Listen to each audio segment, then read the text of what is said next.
내 이름은 한강자. 남편 한심환과 3살 된 아들 장우와 셋이서 살고 있는 37살의 주부. 온화한 성격의 남편과 함께라면 따뜻한 가정을 꾸릴 수 있을 거라고 생각했었는데 우리 부부는 현재 큰 문제를 안고 있다. 문제란 남편의 어릴 적 친구인 부정애에 관한 것이다. 나는 남편과 대학 친구였고 우정으로 시작해서 연인으로 발전한 케이스이다. 남편은 정말 친구가 많았고 연애 초기부터 남편은 자기 친구들 모임에 나를 데리고 가는 일이 많았다. 나는 이미 그때부터 부정애가 별로 마음에 들지 않았다.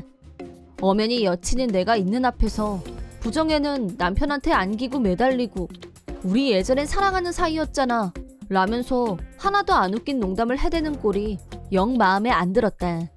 남편은 그럴 때마다 거절 아닌 거절을 하면서 내 여친 앞에서 너 자꾸 이럴래? 라면서 밀어내는 척했다. 나는 그 모든 게 못마땅했지만 남편은 친구끼리 장난치는 거 같고 뭘 그래 라며 가볍게 넘겼다. 설마 결혼하고 나면 그런 일은 없어지려니 상식을 믿어보기로 했지만 결혼하고 나서 오히려 부정애의 장난질이 더 심해졌다. 불륜놀이라고 이름을 붙이더니 내 앞에서 대놓고 애정행각을 벌였다. 결혼 후에도 남편의 친구 모임에 동반하는 일이 많았는데 갈 때마다 안 좋은 기분만 남았고 어느 순간 결심한 후 남편한테 따라가지 않겠다고 말했다. 그러자 남편이 부정애가 너 안 오면 섭섭하다면서 나더러 너 꼭 데리고 오라고 난리야 라고 했다. 나도 발끈해서 그럼 얼어 죽은 불륜놀이 좀 그만할 수 없어? 라고 하자 알았어 알았다니까 라고 건성으로 대답할 뿐 전혀 진지하게 받아들이지 않았다. 그 태도를 본 후 남편이 아무리 같이 가자고 해도 절대 따라가지 않으리라 굳은 결심을 했다. 그렇게 가정의 평화를 되찾았고 얼마 후 임신 소식이 날아들었다. 아들아이가 태어나고 새 식구가 된 우리에게 이제 꽃길만 있을 거라고 믿어 의심치 않았었는데 남편이 아들아이가 태어났다는 걸 친구들에게 널리 알리자 부정애가 이제 우리 집에까지 놀러오기 시작했다. 아들아이가 보고 싶다는 핑계로 찾아왔지만 막상 아이한테는 눈길도 주지 않고 남편한테 너무 보고 싶었어 라며 달려드는 부정애. 그걸 시작으로 쉼없이 나한테 불륜놀이를 보여주기 바빴다.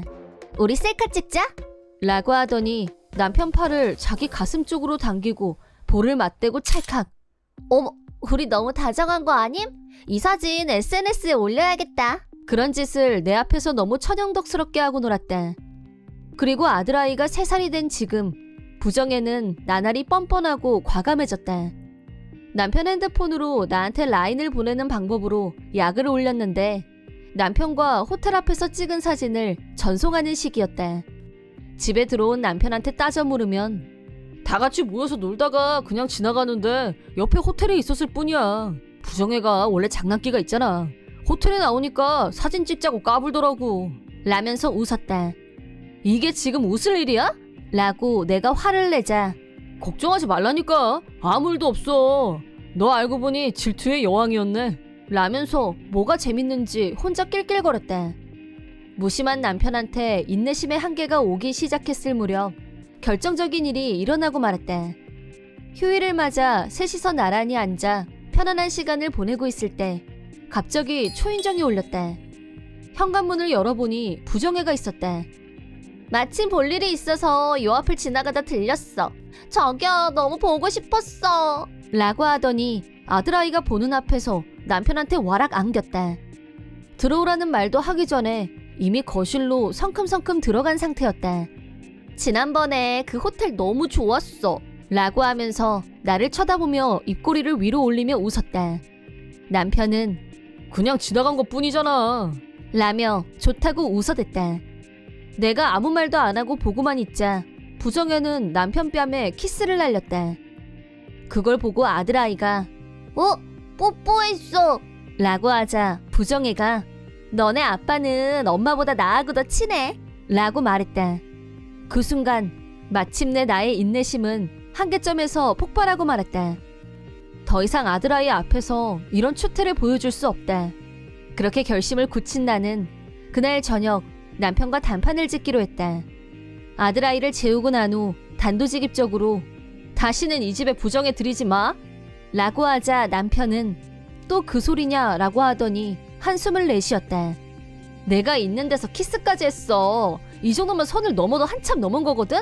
애 교육상에도 안 좋으니까 절대 얼씬도 못하게 하겠다고 약속해 라고 강하게 말하자 남편이 나한테는 친구도 중요해. 부정해하고도 계속 자유롭게 만날 거고 라며 되려 성질을 냈다.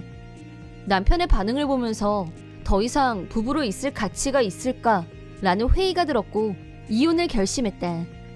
당분간은 겉으로 보기에는 평소와 다름없이 지내면서 두 사람이 불륜놀이하는 장면을 몰래 카메라에 담았다. 특히 부정혜의 말과 행동은 불륜 증거로서의 조건을 차고도 넘치게 만족시켜줬다. 남편은 내가 포기했다고 자기 멋대로 해석한 건지 지금까지 감춰뒀던 과감함까지 더해져서 불륜놀이 삼매경에 빠져 있었다.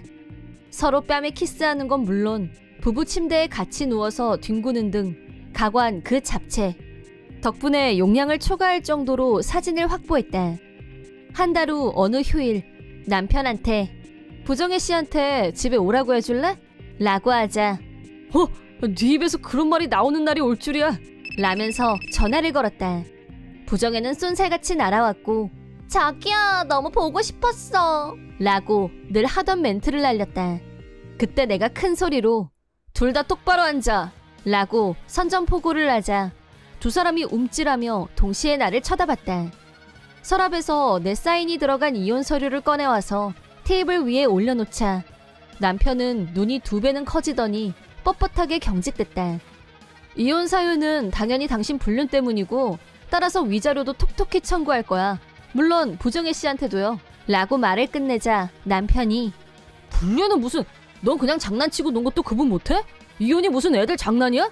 라고 반발했지만 이미 변호사를 통해서 내용 증명을 부정혜 본가와 남편 본가 즉 시댁에 발송했던 사실을 알려줬다. 그러자 남편은 너 미쳤어? 뭐 하자는 거야? 라며 발끈. 부정혜는 이건 모함이야! 라며 분노.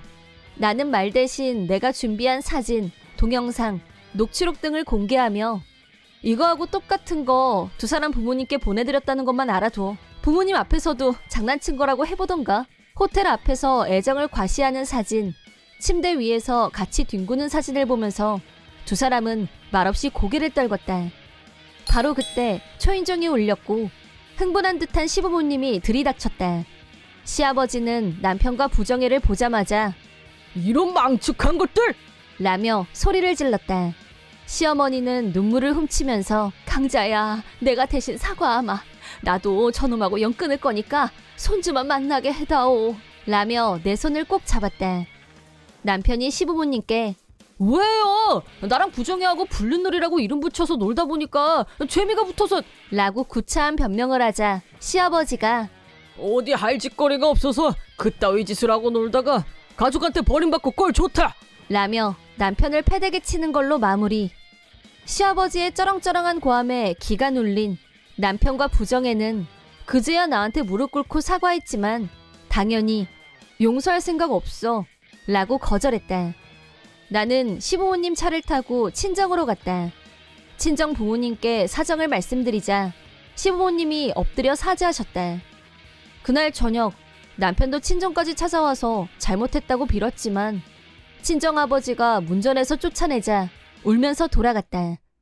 그 후 두 사람한테 위자료를 청구했고 합쳐서 4천만 원이 입금됐다. 양육비도 매달 남편이 입금하기로 약속했기 때문에 당분간은 친정에서 쉬면서 지친 마음을 추스를 생각이다. 부정혜 부모님은 불륜 증거를 보고 격분했고 부정혜와 절연했다고 한다. 나와 남편의 이혼 사유가 부정혜 때문이란 걸 친구들도 모두 알게 됐는데 자연스럽게 모두 부정혜를 기피하게 됐다고 한다. 그러자 부정혜는 남편한테 우리 결혼하자 라며 적극적으로 매달렸다는데 남편이 너 때문에 나 폭망한 거 안 보여? 라고 분노 폭발. 가정이 파탄이 나자 남편은 갑자기 부정혜를 원수 보듯이 했고 덩달아 발끈한 부정혜와 대판 싸운 후 쌍방 손절 상태라고 한다.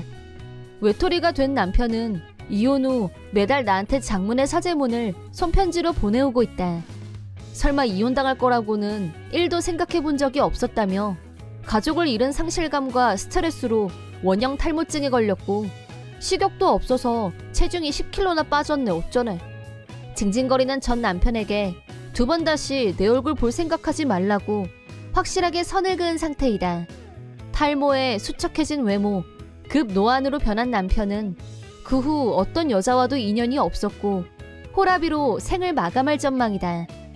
친정에서 살게 된 나는 아들아이, 친정 부모님과 함께 평온한 일상을 만끽하고 있다. 부모님의 도움을 받으며 재취업 활동을 시작한 나는 앞으로 열심히 일해서 아들아이를 훌륭하게 잘 키우겠다는 의지를 불태우는 중이다. 나는 아직 젊고 앞으로 제2의 인생을 행복하고 건강하게 가꾸어 갈 생각이다. 남편과는 몇 달 전에 혼인신고를 했다.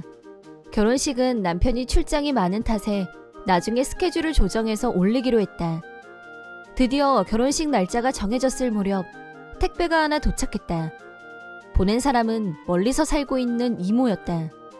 상자를 열어보니 안에는 새하얀 드레스와 편지가 들어있었다.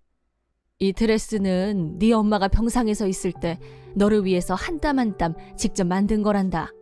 자기가 죽고 나서 네가 결혼할 때가 되면 이 드레스를 전해주라면서 작은 네 체격에 기가 막히게 딱 맞게 만들었더라. 이모의 편지를 읽으며 눈물이 한없이 샘솟았다. 아빠는 내가 아주 어릴 때 돌아가셨고 엄마는 3년 전에 돌아가셨다. 엄마는 자기 병을 나한테 끝까지 말하지 않고 숨겼다. 위독하다는 연락을 받고 병원으로 달려갔을 때 엄마는 이미 의식이 거의 없는 상태에서 힘겹게 눈을 뜨더니 나한테 네 얼굴 봐서 너무 좋다 라는 말을 남기고 눈을 감았다.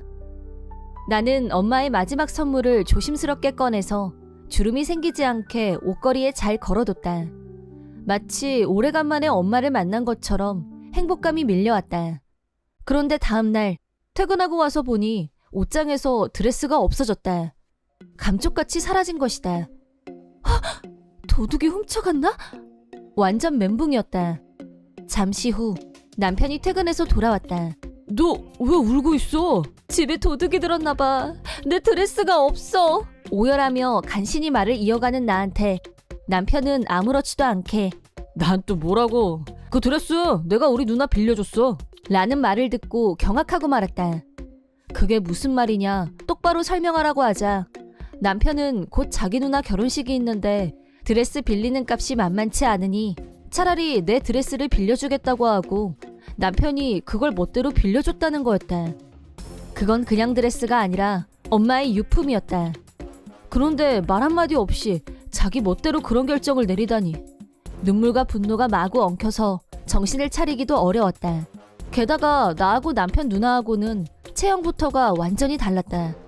키 차이만 해도 20cm가 넘는데 대체 내 옷을 어떻게 입겠다는 건지 이해도 안 갔고 불안, 불길한 예감이 밀려왔다. 어찌됐든 시누이는 시댁에 살고 있었고 당장 가서 내 드레스를 찾아와야겠다는 생각뿐이었다. 내가 나가려는데 남편이 못 나가게 태클을 걸어왔다. 너 혹시 지금 우리 집에 가려는 거야? 오늘 누나 약혼자랑 그쪽 부모님이 온다고 했어. 지금 가면 완전 민폐지. 라면서 민폐녀 취급했다. 어떻게 아내보다 누나를 더 애틋하게 여기는지. 다 떠나서 그 드레스만큼은 나는 귀에 들리지도 않는 설교를 늘어놓는 남편을 무시하고 서둘러 시댁으로 갔다. 시댁에 도착해서 초인종을 누르려고 했는데 현관문이 열려 있었다. 문을 열고 안으로 들어가자 거실에서 왁자지껄한 웃음소리가 들려왔고 약혼자로 짐작되는 남자의 목소리가 자기 금손 인정! 드레스까지 만들어버리네! 라는 말이 들려왔다. 결론적으로 말해서 시누이는 집안일에 완전 똥손이었다. 금손이랑 워딩으로 추리했을 때 내 드레스를 자기가 만들었다고 거짓말한 게 분명했다. 나는 벌컥 문을 열고 들어갔다. 내 드레스 돌려주세요! 라고 큰 소리로 외쳤다. 놀라서 얼음처럼 굳어버린 시누이한테서 드레스를 뺏었고 드레스 상태를 확인했다. 등이!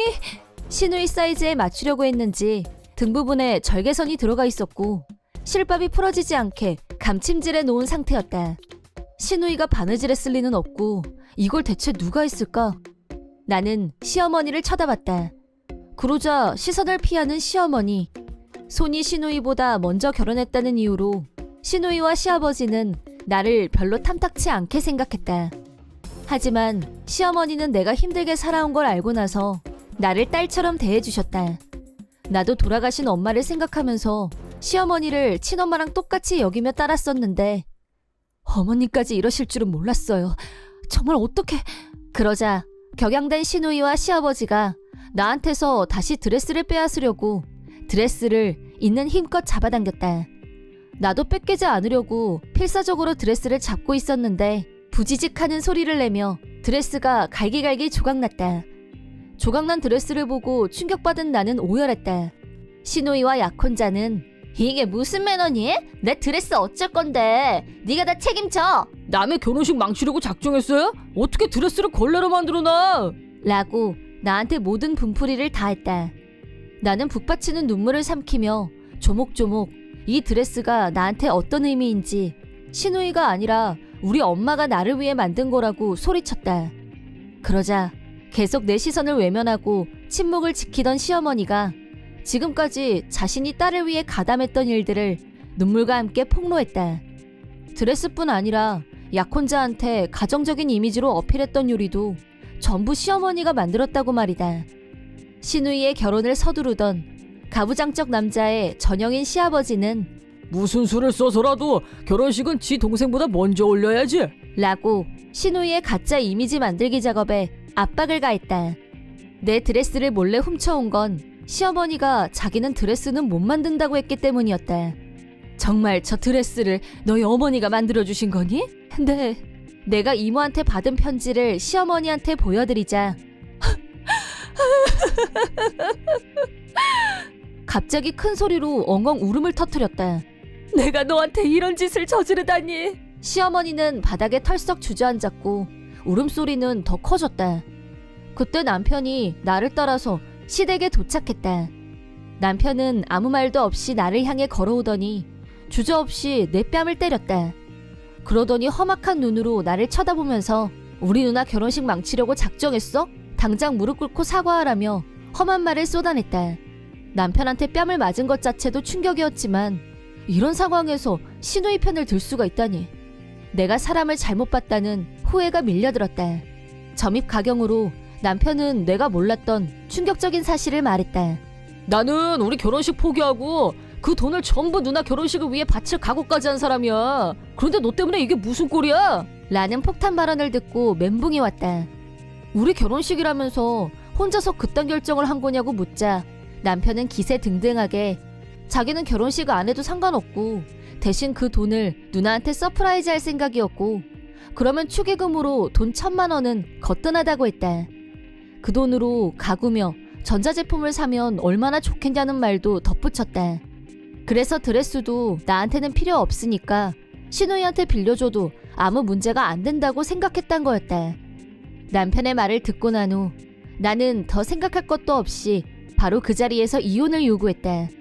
그러자 남편이 정신 차려. 나 같은 남자 만났으면 감지덕지해야지. 너 같은 애를 또 누가 데려가? 라면서 또 나를 때리려고 했는데 그런 남편을 저지한 건 시어머니의 외침이었다. 그만두지 못해? 난 더 이상 못 참겠어. 남편, 딸, 아들 어떻게 하나도 제대로 된 인간이 없어. 지긋지긋해. 이혼해. 이 집에서 나가고 싶어. 라고 절규하자 시아버지는 경솔하게 무슨 짓이냐며 호통을 쳤지만 시누이 약혼자 측에서 이 결혼은 없던 걸로 하겠습니다. 사부인하고 며느님 말씀이 다 옳습니다. 저 세 사람은 상식도 도덕도 없고 내 아들을 저런 여자와 결혼시킬 수는 없습니다. 그러자 얼굴이 새파랗게 변한 시누이가 약혼자한테 매달렸지만 약혼자는 얼음처럼 차가운 눈으로 시누이를 쳐다보며 그동안 잘도 속였네. 속이는 재주는 인정. 네가 쓰레기라는 걸 결혼 전에 알게 돼서 다행이다. 라고 하더니 미련 없이 나가버렸다. 그걸 시작으로 모든 일이 순식간에 일어났다. 시누이의 결혼은 그 자리에서 파탄이 났고 나와 시어머니도 각각 이혼에 합의했다. 나는 남편에게 따기에 대한 대가로 위자료를 청구했고 결혼식 비용을 시누이에게 유용한 것에 대해서 돈을 돌려받았다. 시어머니는 결혼 기간이 길었던 만큼 상당한 금액의 위자료를 받고 이혼했다. 그리고 이번 일을 계기로 오랫동안 전업주부로 지내왔던 시어머니가 나이로 봤을 때 직장을 찾는 건 어려울 것 같아서 내가 모시기로 했다. 지금도 사이좋게 잘 지내고 있고, 비록 내가 남편과 이혼했기 때문에 더 이상 가족관계는 아니지만 친엄마와 딸처럼 사이좋은 룸메이다. 물론 주변 사람들은 100% 놀랍다는 반응을 보인다. 한편 이혼당한 두 남자와 파혼당한 한 여자의 말로는 나와 시어머니가 집에서 나간 후 집안일에 똥손인 세 사람만 남았고 시댁은 한순간에 쓰레기장으로 변했다. 주변에서 악취 민원이 발생할 정도였다. 빨래는 당연히 제때 할 리가 없었으니 입을 옷은커녕 수건 한 장도 쓸 수 없는 지경. 그 꼴로 출근을 하자 회사에서 냄새 때문에 인간관계에 문제가 생겼다. 동료들이 기피하는 대상으로 전락한 후 해고라는 불명예를 지고 퇴사당했다. 신우이는 전 약혼자로부터 결혼 사기로 거액의 위자료를 청구받는 신세가 되고 말았다. 아버지의 남동생까지 백수 신세가 되다 보니 세 사람에게 남은 건 극빈자 생활뿐. 하지만 수입이 없다 보니 그마저도 불가능했고 결국 집세며 관리비를 내지 못해 쫓겨나는 신세로 전락. 세 사람은 단체로 공원에서 노숙자로 자리를 잡았다고 한다. 이런 게 바로 자업자득, 천벌이 아닐까 싶다. 갈기갈기 조각났던 엄마의 드레스는 시어머니가 전문 수선을 맡겨서 상흔이 거의 보이지 않을 정도까지 복원됐다. 지금은 엄마의 유품으로 소중하게 보관하고 있다. 결혼식 직전에 이런 일이 일어날 거라고는 꿈에도 생각하지 못했었지만 그런 남자와 일찌감치 이혼한 건 잘한 일이라고 생각한다. 내 이름은 박하양. 남편 정직한과 초등학교 1학년인 아들과 셋이서 살고 있다. 9월에 남편 회사 관계로 새로운 곳으로 이사를 왔다. 여름방학이 끝나고 2학기가 시작되면서 아이들 사이에는 친한 그룹이 만들어진 분위기였다. 그건 엄마들 모임 역시 마찬가지였다. 애매한 시기에 전학을 와서 힘들었을 수도 있는데 어린 아들아이는 놀라운 친화력을 발휘했다. 하지만 나는 엄마들 사이를 계속 겉돌고 있었다. 인간관계로 힘들어하고 있을 때 먼저 말을 걸어온 사람은 한진자 씨였다. 한진자 씨는 엄마들 사이에서 멤버가 가장 많은 그룹의 리더였다. 덕분에 나도 그 그룹에 들어가 어울릴 수 있게 됐다. 엄마들하고 같이 점심도 먹으러 가고 애들을 데리고 다 같이 공원에 가서 놀기도 했다. 그런데 며칠 전부터 친한 엄마들이 단체로 장난 전화 때문에 고충을 토로하는 일이 생겼다. 나하고 전화번호를 교환하고 나서 바로 일어난 일이라서 박하양 씨가 범인인 거 아니야? 라는 의심의 눈초리를 받는 난처한 상황이 됐다. 나는 당연히 아니라고 말했다. 저도 장난 전화 때문에 피해를 본 사람 중에 하나예요. 결백을 주장했지만 돌아오는 반응은 싸늘했다. 내가 연기한다고 생각하는 것 같았다. 나한테도 이상한 전화가 계속 걸려왔다. 횟수가 많은 건 아니었지만 그런 전화 자체가 찜찜했다. 아들아이 학교 문제로 여러 군데서 전화가 걸려오기도 하고 그중에는 모르는 번호도 많이 있어서 구분이 어려웠지만 안 받을 수도 없었다. 장난 전화는 대부분 번호가 비공개로 되어 있었다. 그런데 딱 한 번 번호가 표시됐는데 아무 말도 안 하고 끊은 적이 있었다. 착신거부 번호로 등록해 놓는 게 좋겠지. 일주일 후 엄마들의 호출을 받고 한 카페로 나갔다. 소수의 엄마들만 나와 있었지만 분명 나를 단두대에 올리려는 분위기였다. 박하양 씨, 우리가 왜 불렀는지 짐작하지? 장난 전화 때문에 불렀어. 한진자 씨의 목소리는 싸늘하고 무서웠다. 몇 번이나 말씀드렸지만 제가 한 게 아니에요. 자그마치 2시간이나 취조에 시달렸다. 화장실에 다녀오는 시간만 빼고 계속 얘기했지만 아무 결론도 나지 않았고 소득 없이 해산하기로 했는데 누가 핸드폰이 없어졌다며 소란이 일어났다. 그러자 한진자가 나서서 침착하게 이렇게 말했다. 어디에 떨어뜨렸겠지. 내가 전화 한번 걸어볼게. 한진자 씨는 분실자 핸드폰으로 전화를 걸었는데 내 가방에서 전화벨이 울렸다. 설마 내 가방에서 저 엄마 핸드폰이 있는 거? 왜? 내 가방에서 계속 전화벨이 울렸고 모두의 시선이 나에게 강렬하게 꽂혔다. 그러자 한진자 씨가 큰 소리로 외쳤다. 어디서 도둑질이야? 장난전화 범인인 게 들통나니까 열받아서 이번엔 핸드폰을 훔친 거니? 장난전화 범인 너 맞지? 다른 데로 말해! 아니에요. 아마 내가 화장실에 갔다 온 사이에 누가 내 가방에 실수로 넣었을 거예요. 제 말 좀 믿어주세요. 엄마들 모두가 극도로 흥분해 있었다. 장난전화는 증거 부족이라고 쳐도 이건 경찰에 신고하면 바로 현행범으로 체포감이야. 증인도 이렇게 많은데 빼박이지? 제 얘기 좀 들어주세요. 나는 우선 내 가방에 있는 다른 사람의 핸드폰을 꺼냈다. 그때 화면에서 어디서 본 적이 있는 번호가 눈에 들어왔다. 이 번호는 내가 착신 거부해 놓은 번호하고. 나는 핸드폰을 꺼내서 번호를 같이 비교해봤다. 이상하네요. 이 번호 장난전화랑 동일한 번호예요. 그렇다면 장난전화 범인은 한진자 씨, 당신이에요. 뭐래니? 급 당황한 한진자 씨를 무시하고 나는 두 대의 핸드폰을 나란히 꺼내 보였다. 모두가 핸드폰을 주목했다. 내 핸드폰에 착신 거부 번호로 표시된 화면과 조금 전 분실했던 핸드폰 화면에 찍힌 번호는 동일했다. 이 번호로 장난전화한 거 맞죠? 뭐래니 정말? 나는 한진자 씨 손에 있던 핸드폰을 확인했다. 이거 평소에 들고 다니는 핸드폰 아니죠? 핸드폰 2개 갖고 다니는 거 맞죠? 이건 남 괴롭힐 때 쓰는 비밀번호인가 보죠? 돈 많은 사람들은 번호가 2개씩 있나 봐요? 깜빡하고 비밀 전화를 사용하는 실수를 범하셨네요. 아니야, 오해야. 그만 인정하는 게 어떠세요? 장난전화 범인은 나다. 아니면 번호가 왜 2개나 있는 건데요? 왜 장난전화로 걸려온 번호랑 같은 번호를 가졌는지 설명해 보세요. 의외로 한진자 씨는 순순히 인정하고 사과했다. 내가 실수로 전화를 걸고 말없이 끄는 건 사실이야. 처음엔 잘못 건 건데 다들 신상 털린 줄 알고 벌벌 떠는 게 우스워서 그만. 그런데 나도 잘못된 행동이라고 반성하고 바로 그만뒀어. 그걸 변명이라고 하는 거예요? 잠깐, 장난전화는 발신자 표시 제한 아니었어? 그런데 내가 범인이란 증거 있어? 그리고 내 가방에 다른 사람 핸드폰이 있었던 것도 그거야말로 증거 있어? 심증만 있을 뿐 한진자 씨가 범인이라는 명확한 증거는 없었다. 한진자 씨는 기분에 끌려서 몇 번 장난전화를 걸어본 것뿐이라고 말하고 꼬리 자르기를 했다. 여전히 그룹의 리더 자리를 지키고 있었고 조금 시간이 지나자 박하영 씨 때문에 우리 그룹 분위기가 나빠졌다 라는 소문이 돌기 시작했다.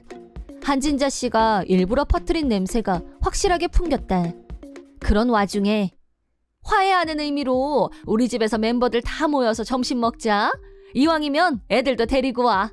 라며 자기 집으로 초대했는데 불길한 느낌이 물씬 풍겼다. 하지만 안 가겠다고 하면 또 다른 후폭풍이 불어닥칠 게 뻔했다. 언제까지 이렇게 신경을 곤두세워야 하는지 끔찍했다. 초등학교만 쳐도 아직도 5년이 남았는데 아들아이는 쉬는 날인데도 친구들을 만난다며 신이 나 있었다. 덕분에 기분이 조금 가벼워졌다. 한진자 씨네 집은 으리으리했다. 잔뜩 힘이 들어간 게 확 티가 나는 화려한 런치 메뉴는 참가비 이상의 비용이 들어간 게 틀림없어 보였다. 역시나 맛도 일품이었고 오고 가는 대화도 즐거웠고 아이들도 해맑게 뛰어놀았다. 오후 늦게 편안한 분위기 속에서 헤어졌다. 아들아이도 친구들과 즐겁게 놀았는지 표정이 아주 밝았다.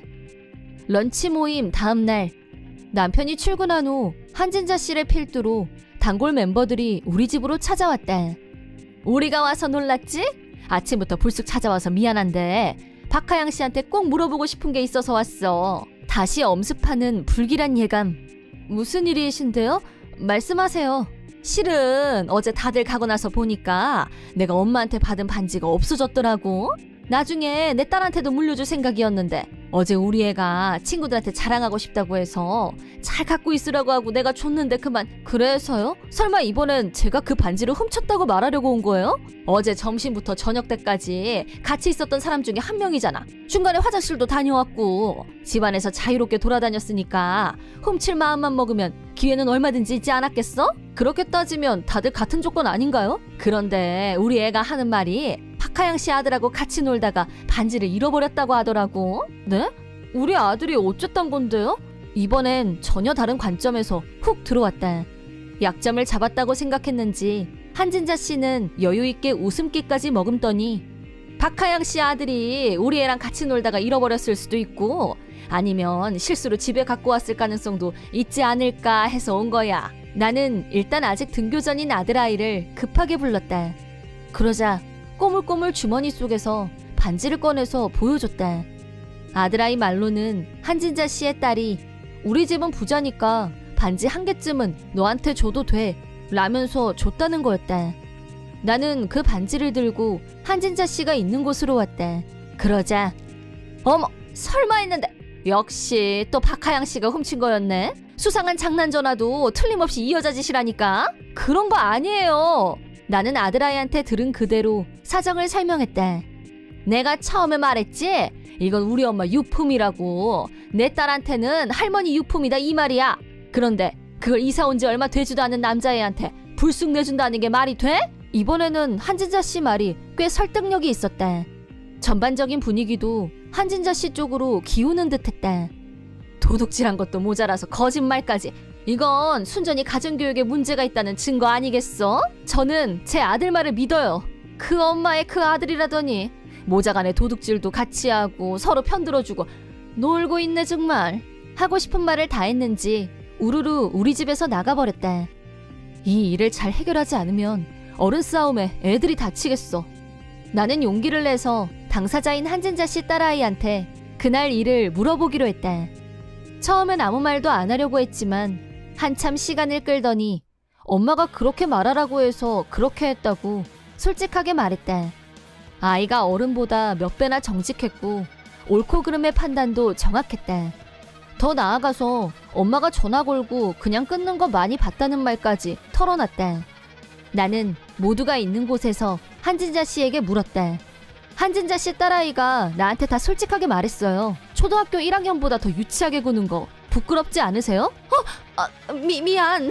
나도 처음엔 재미 삼아서 그냥 한번.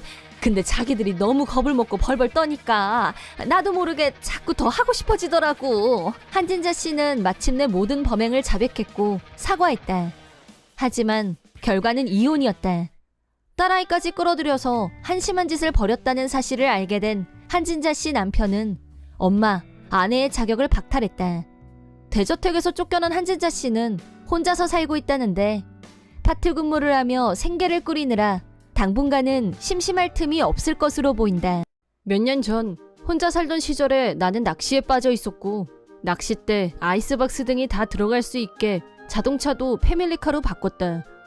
회사하고 집이 가까워서 출퇴근은 지하철을 이용했기 때문에 평일에 내 차는 늘 주차장에 고정되어 있었다. 그러던 어느 날 옆집에 사는 아줌마가 갑자기 나한테 말을 걸어왔다.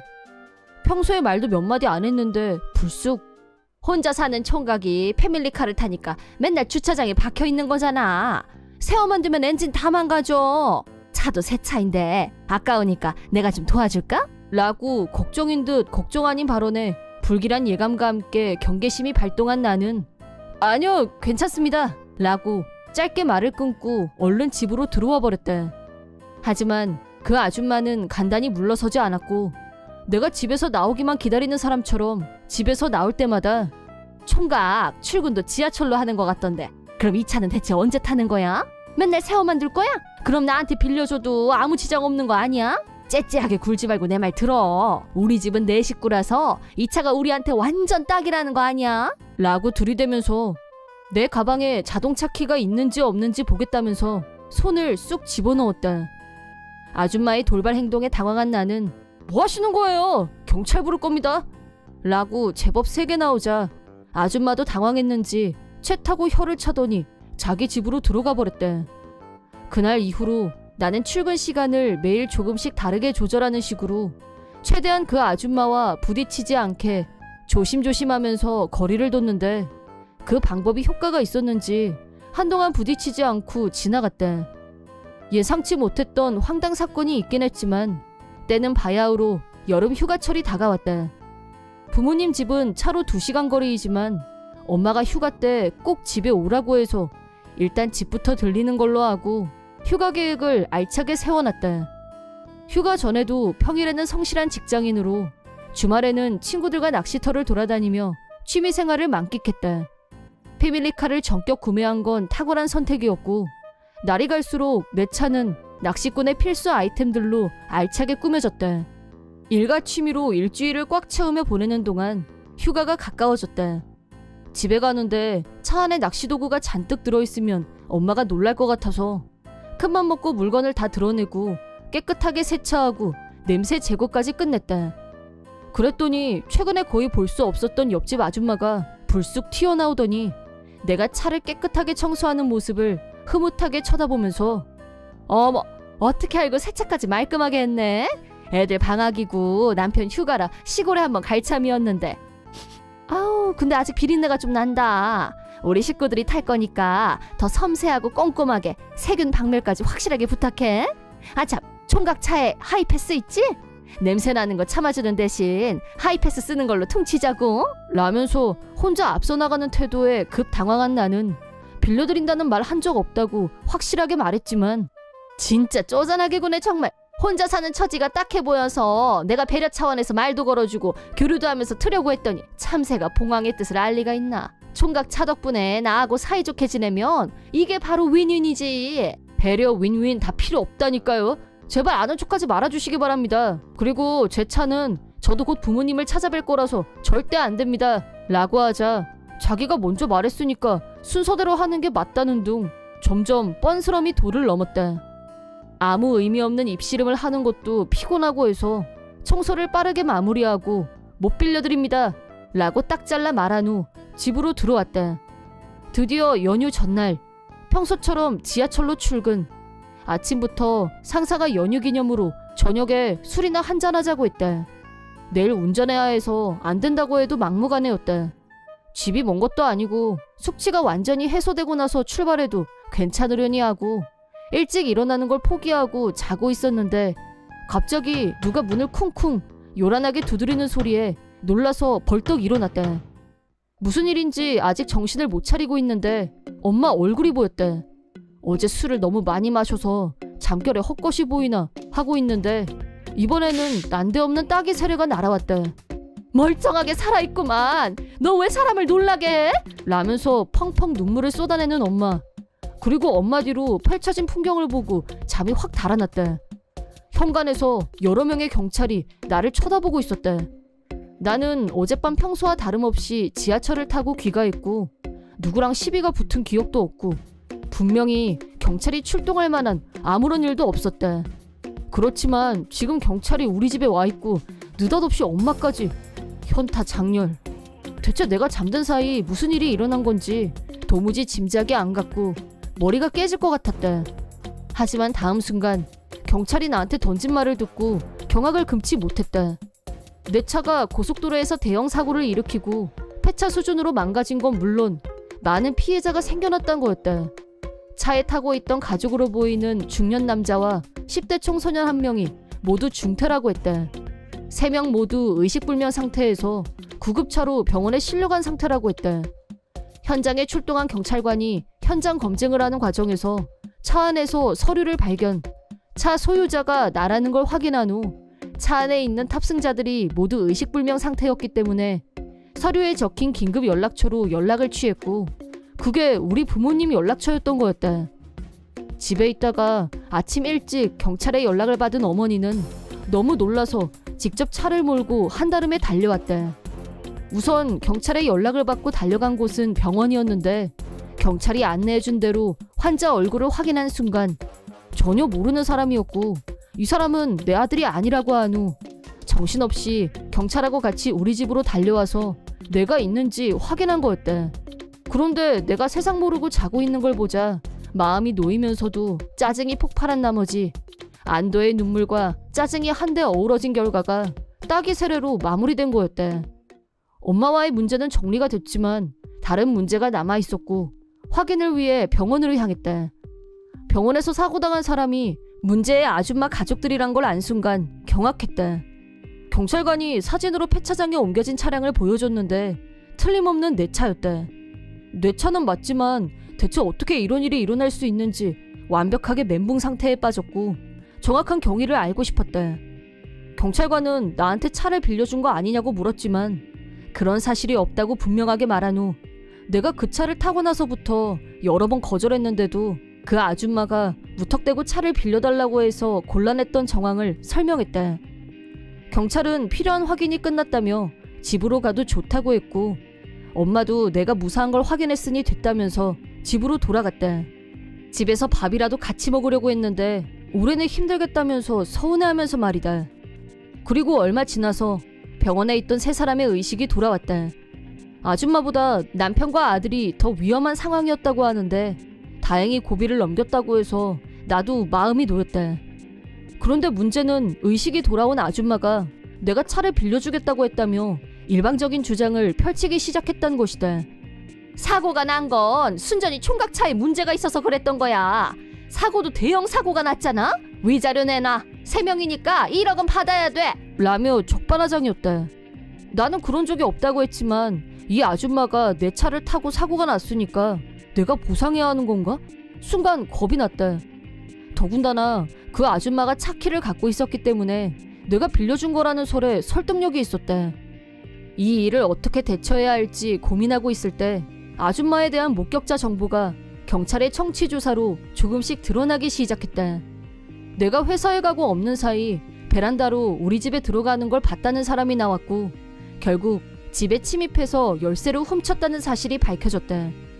나는 아침에 환기하기 위해서 베란다 쪽 창문을 여는 습관이 있는데 간혹 문을 닫는 걸 깜빡할 때가 있었다. 반면 나는 정리정돈은 잘하는 편이라서 집안 물건이 잘 정돈되어 있었고 아줌마가 열쇠를 찾는데 큰 어려움이 없었을 거라고 본다. 아줌마는 목격자 증언을 전면 부인하면서 훔치지 않았다고 했지만 경찰이 우리 집 베란다를 감식한 결과 집안 여기저기서 아줌마의 지문이며 발자국이 발견됐기 때문에 더 이상 거짓말이 통하지 않게 됐다. 중태 상태에서 깨어난 남편분은 내가 호의로 차를 빌려줬다고 들었다고 말했고 꿈에도 자기 부인이 열쇠를 훔쳤을 거란 생각은 하지 못했다고 했다. 하지만 잘못된 행동 때문에 자식까지 목숨을 잃을 뻔했다는 걸 알고 나서 분노하면서 부인하고는 퇴원까지 기다리지 않고 이번 기간에 이혼할 거라고 했다. 그 후 재판을 통해 친권도 남편분이 가져가게 됐다는데 100번 옳은 결정이라고 생각한다. 가장 억울한 사람은 멀쩡했던 차가 폐차당한 나다. 나 역시 철저하게 보상을 받아낼 생각이고 그 돈으로 다시 새 차를 구매할 생각이다. 나는 아줌마에게 당연히 받아야 할 자동차 손해배상과 이번 사건으로 인해 피해를 본 물적, 정신적 피해에 대한 위자료를 청구했다. 그 아줌마는 내 차를 타고 가다가 사고가 났으니까 위자료를 받을 사람은 자기라는 황당 주장을 하며 버텼지만 내 변호사가 간단하게 황당 주장을 격파했고 절도죄로 체포됐다. 그 후 이 사건에 대해 전해들은 자기 친정 부모님한테도 그 즉시 손절당했다고 한다. 위자료며 자동차 손해배상 등 모든 책임을 혼자서 지라며 도움의 손길을 거절했다고 한다. 이혼당한 후 당연히 집에서 쫓겨난 아줌마는 거액의 빚을 떠안게 됐고 무연고자나 다를 바 없이 혼자 덩그러니 세상에 버려지는 신세가 됐다. 취직해서 돈을 번다고 해도 나한테 갚을 돈이 5천만 원을 넘는 상황에서 아마 먹고 사는 일이 녹록지 않을 거라고 예상된다. 하지만 본인이 저지른 짓을 생각하면 그저 당연한 결과일 뿐 동정의 가치도 없다고 생각한다. 우리 가족은 유치원에 다니는 아들과 아내, 나, 세 사람과 반려견 한 마리가 함께 살고 있다. 현재 내가 안고 있는 고민은 아내가 너무 무대책, 야무지지 못하다는 점인데 식재료 관리가 정말 엉망이었다. 지금까지 우리 집 부부싸움의 1순위 역시 이 문제였다. 어느 날 그런 아내의 부실함 때문에 아들, 반려견, 나 셋이서 지옥의 고통을 맛보게 되는 불상사가 일어나고 말았다. 그날 저녁 메뉴는 아들아이가 좋아하는 일본식 굴밥이었는데 일본에서 사온 밀키트 소스를 섞어서 만들었다. 그런데 식사를 마치고 2시간 정도 지나자 아들아이가 갑자기 구토를 시작했다. 얼른 병원에 가야겠다고 생각하고 있는데 이번에는 강아지가 경련을 일으키면서 구토를 일으켰다. 보통 일이 아니라는 생각에 아들아이를 들쳐안았고 아내에게 얼른 강아지를 데리고 병원에 가라고 한 후 차에 시동을 걸었는데 이번에는 나도 구토가 올라왔다. 죽을 똥 살똥하면서 간신히 병원에 도착했지만 아들아이와 나는 같은 증상으로 죽을 만큼 괴로운 시간을 보내야 했다. 의사는 몸에 안 맞거나 상한 음식 때문에 급성 식중독에 걸린 것 같다고 했다. 병원에서 괴로워하는 동안 동물병원에 강아지를 데리고 갔던 아내가 강아지를 입원시킨 후 나와 아들이 있는 곳으로 왔는데 나와 아들은 제대로 대화할 수 있는 상태가 아니었고 심각한 식중독에 걸려서 괴로워하고 있었다. 나와 아들은 곧바로 입원 절차를 밟았는데 우연히 그 병원에서 일하고 있는 지인이 그 사실을 처갓집에 알린 모양이었다. 장인 장모님도 소식을 듣고 바로 병원으로 달려왔다. 두 분이 도착했을 때는 내 상태가 아주 조금 좋아져 있었다. 장인은 어쩌다 식중독에 걸린 거냐며 아내에게 전후 사정을 물었고 의사한테도 사정을 전달했다. 결론적으로 식중독을 일으킨 것은 저녁에 먹었던 굴밥과 스모크 치즈가 원인일 가능성이 크다는 것이었다. 하지만 생굴을 넣은 것도 아니고 밀키트 소스를 넣고 밥을 지었을 뿐인데 어떻게 식중독에 걸렸는진 의문이었다. 하지만 문제는 그 밀키트 굴밥 소스는 냉장 보관 필수, 유통기간도 아주 짧은 것이었는데 아내는 이 무더운 여름에 상온에 방치한 건 물론 유통기간이 이미 지난 걸 알면서도 그냥 만들었다고 사실상 책임을 인정했고 그 말에 장인이 폭발했다. 아내만 멀쩡한 건 아내는 원래 굴을 싫어해서 저녁밥은 혼자서 어제 남은 찬밥을 다른 반찬과 먹었기 때문이었다. 한 가지 더 간과할 수 없는 건 강아지도 식중독에 걸렸다는 사실이다. 내가 항상 사람이 먹는 음식은 절대 강아지한테 주지 말라고 아내한테 수도 없이 주의를 줬는데 아내는 내 말을 무시하고 오늘도 굴밥을 강아지한테 준 게 분명했다. 그렇게 나, 아들, 강아지가 나란히 식중독에 걸린 것이었다. 거기에 덧붙여서 아내는 요즘 들어 옆집 사람한테 영향을 받아서 치즈며 고기를 집에서 스모크하는 것에 빠져 있었는데 그 치즈도 이미 상해 있었을 가능성이 높았다. 하지만 아내는 치즈라는 건 원래 곰팡이가 나는 거고 스모크하면 먹어도 된다고 생각해서 아들아이에게 먹였다고 말했다. 그래서 아들아이는 식중독 원인이 2개나 됐고 나보다 더 심각한 상태였다. 병원에 온 뒤로 나는 상태가 조금 나아지긴 했지만 구토와 복통이 지속됐고 계속 토할 것 같아서 아내에게 화를 낼 기운도 없었지만 아내의 변명을 들으면서 절망적인 기분이 들었다. 내가 더욱 공포를 느낀 것은 의사한테서 아들아이가 만약 2~3살의 유아였다면 틀림없이 사망했을 거라는 말을 들은 순간이었고 심장이 멎을 뻔했다. 정말 화가 나는 건 나와 아들, 강아지가 같은 증상으로 괴로워하는데도 아내는 나는 잘못이 없다, 내가 일부러 그랬냐, 배째라는 태도라는 점이었다. 장인이 중간에서 아내를 나무랐지만 지금까지 유통기간 지난 거 아무리 먹여도 한 번도 문제가 생겼던 적이 없는데 왜 오늘만 문제가 생긴 건지 모르겠다. 내가 잘못된 게 아니라 강아지랑 2사람이 원래부터 몸이 안 좋았던 거 아니냐라고 대들었고 장인의 분노 지수를 상승시켰다. 결국 장인 장모는 아내를 끌고 가다시피 해서 처갓집으로 데려갔다. 그날부터 나와 아들 그리고 강아지를 돌보는 일은 우리 부모님과 누나가 맡아주기로 했다. 가장 겁이 났던 건 수의사가 입원 중인 반려견에 대해 증상이 심각하고 노견이란 점을 고려해서 만일의 사태까지 각오하는 게 좋을 것 같다고 했다는 말을 들었을 때였다. 그 말을 전달받았을 때는 나는 증상이 많이 호전되었을 때였는데 대체 왜 이렇게 심각한 상황까지 오게 된 건지 머리가 너무 무거웠다. 반려견은 내가 결혼 전부터 키우고 있었고 아들아이가 태어난 후에는 아들아이와 반려견이 마치 형제처럼 늘 같이 어울려 있었다. 아들아이가 기저귀를 찼을 때는 냄새를 먼저 맡고 빨리 기저귀 갈아주라고 나한테 신호를 보내기도 하고 담요 한 장을 둘이서 같이 덮고 누워서 잠을 자기도 하고 함께여서 행복했던 수많은 순간이 하나둘 스쳐갔다. 아들아이뿐 아니라 반려견의 목숨마저 위태롭게 만든 아내의 만행을 도저히 용서할 수 없을 것 같았다. 아들아이는 며칠 동안 안정을 취한 후 위험한 고비를 넘기긴 했지만 병원에서 안전한 밥이 나오는데도 식중독에 걸렸던 공포가 되살아나는지 밥만 보면 울었다. 전혀 음식을 섭취할 수 없었기 때문에 링거로 영양을 공급하는 극단의 조치를 했고 입원 기간도 늘어날 수밖에 없었다. 이런 극한 상황을 경험하면서 더 이상 아내와 한 집에 살 수 없다는 결론을 내린 나는 아내와 장인, 장모에게 전화를 걸어 이혼 의사를 밝혔다.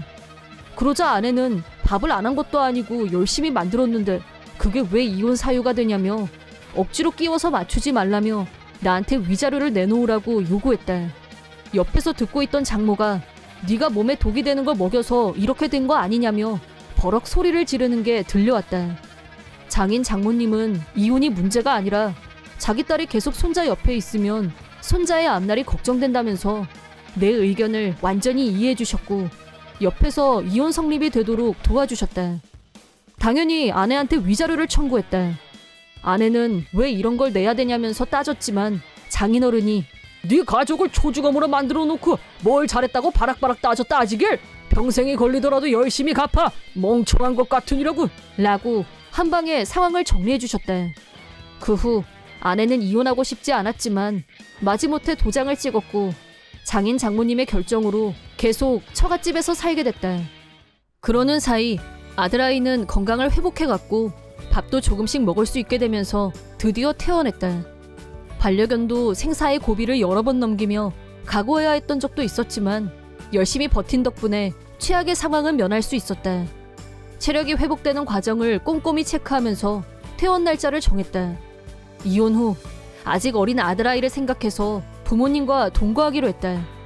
퇴원하더라도 아들아이가 집에서 밥을 먹을 수 있을지가 가장 큰 걱정이었는데 현역 영양사로 일하고 있는 어머니 덕분에 아들아이는 식도락이 무언지 오감으로 체험하면서 조금씩 식욕을 회복해 나갔다.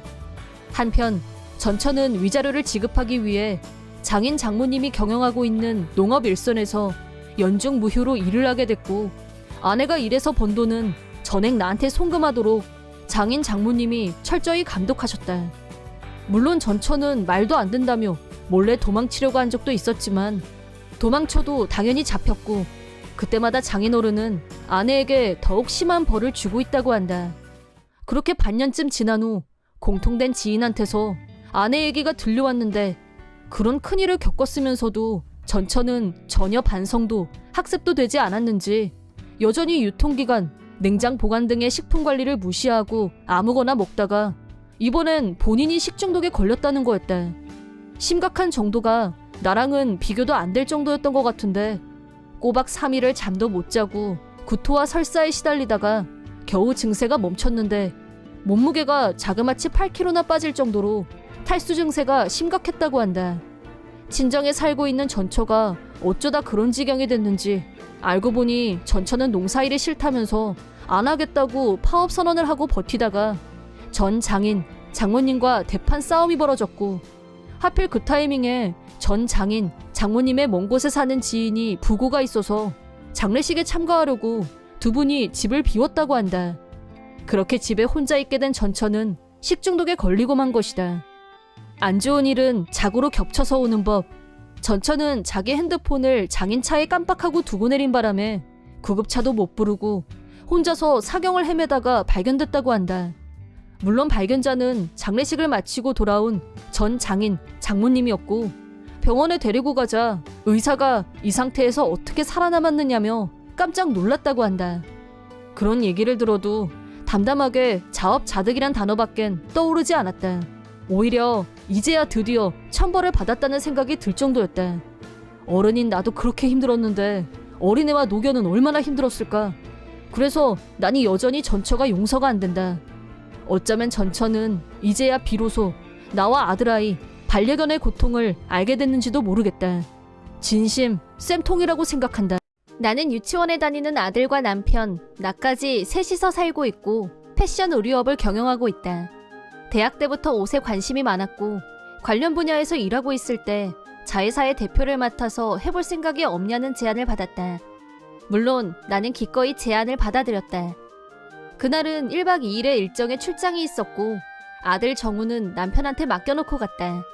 친정이 너무 멀어서 아들아이를 부탁할 형편이 못 되는 게 힘든 점이었다. 그러던 때에 남편 회사에서 업무 개혁이 추진됐고 출근 스타일을 다양하게 선택할 기회가 생겼다. 남편은 재택근무를 늘리는 방향으로 출근을 조정했고 그 덕분에 나는 좀 더 자유롭게 일할 수 있게 됐다. 출장 일정이 늘어났지만 남편은 전혀 싫은 내색을 하지 않았다. 내 일에 대해서 항상 이해해주는 남편에게 늘 감사하는 마음이었고 나는 행복한 사람이라고 생각했었다.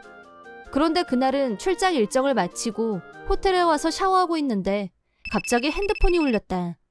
남편하고 방금 통화했는데 누구지? 하고 화면에 표시된 이름을 봤더니 빌라 집주인이었다. 전화를 받자 울먹거리는 목소리로 집주인이 이렇게 말했다. 자기네 집에서 불이 났어! 처음 그 말을 들었을 때는 무슨 소리라는 건지 순간 이해가 되지 않아서 반사적으로 네? 하고 다시 물었다. 자기네 집에서 불이 났다고! 화재! 그제야 이해가 된 나는 경악했다. 지금 어디냐고 묻길래 출장이라 나는 다른 데 와 있지만 집에는 남편과 아들아이가 있을 거라고 대답한 후 두 사람이 어디 있는지 무사한지 다급하게 물었다. 집주인은 다시 울먹이면서 둘 다 안 보인다고 했다. 시간은 밤 9시. 심야는 아니지만 아들아이가 잠자리에 들 시간이었다. 남편이 아들아이를 재웠을 거고 그렇다면 둘 다 불이 난 것도 모르고 자고 있을 수도 있다는 생각에 덜컹했다. 그런데 왜 불이 났지? 하는 반문도 들었다. 남편은 담배도 안 피우고 주방은 IH였다. 머릿속은 이미 멘붕이었고 제정신이 아니었지만 택시를 타고 집으로 향했다. 택시 안에서 마지막 남은 정신을 끌어모아서 부모님께 사정을 알렸지만 공포와 혼란 상태에서 정신없이 떠들었을 뿐 내가 무슨 말을 했는진 기억나지 않는다. 남편한테 몇 번이나 전화를 걸고 메시지를 보냈지만 읽은 흔적도 없고 답장도 오지 않았다. 여보, 제발 전화 좀 받아. 택시기사분께 고속도로를 이용해달라고 부탁해서 겨우겨우 집에 도착했다. 도착하자마자 정신이 없이 현금으로 요금을 드리고 잔돈도 안 받고 뛰어내렸다. 우리 집은 6층짜리 빌라였는데 집 앞에 몰려든 군중들과 소방차의 규모가 화재의 심각성을 대변해주고 있었다. 그 광경을 보고 온몸에서 피가 빠져나가는 것 같았던 섬뜩한 느낌은 지금도 잊을 수가 없다. 그리고 다시 고개를 들자 검게 그을린 곳이 보였고 우리 집이 틀림없었다. 진화 작업 중이던 소방대원이 사람들에게 뭐라고 소리치는 것 같았지만 내 귀에는 아무 말도 들리지 않았다. 여보! 정우야! 내가 애타게 소리치며 다가가자 소방대원은 내 앞을 막아서며 안으로 들어가는 걸 막았다. 위험해요! 물러나세요! 안 돼! 안 돼! 소방대원은 현재까지 집안에서 사람이 구출됐다는 보고는 듣지 못했다고 했다. 나는 절망과 두려움으로 머릿속이 하얗게 타들어갔고 서 있을 힘조차 없어서 그 자리에 무너지듯 주저앉았다. 내가 흥분해서 소리치는 걸 들었는지 집주인이 내 옆으로 다가왔다.